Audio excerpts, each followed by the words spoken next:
আসসালামু আলাইকুম ওয়া রাহমাতুল্লাহি ওয়া বারাকাতুহু। ইয়াত উপস্থিত থাকা সম্মানিত শিক্ষকসকল আৰু দৰ্শকসকললৈ আন্তৰিক অৱস্থা জনালোঁ। এতিয়া মই আল্লাহৰ কিছু আলোচনা কৰিম। যদি মোৰ কিবা ভুল হয় মোক আল্লাহ কি হস্ত ক্ষমা কৰি দিব। আল্লাহ এক অদ্বিতীয় নিৰ্ভৰ আৰু সৰ্বশক্তিমান। আল্লাহ হৈছে মহান, আল্লাহ হৈছে পৰম মহান, আল্লাহ সকলো শক্তি আছে, আল্লাহ হৈছে ৰজা আৰু সকলোৰ মালিক। আল্লাহ যেনে মহান তেওঁ পৰিচয় মহান আৰু জীৱাত কয় তেওঁ বুজা আৰু শুনে।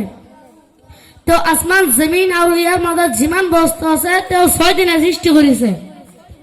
আল্লাহ সকলো কৰিব পাৰে, আল্লাহ সকলো দেখে, আল্লাহ সকলো জানে, আল্লাহ আৰু সকলো দেখে। আল্লাহ একান্ত আবেদনৰ যোগ্যতা, আল্লাহ একান্ত পবিত্ৰ। And there nothing which can be compared to him. আৰু তেওঁৰ লগত তুলনা কৰিব পাৰে একো নাই। এইখিনি কথা কৈ সকলোকে ধন্যবাদ জনালো। Thank you all for giving me this opportunity to speak. Assalamu alaikum. Jazakallahu khairan.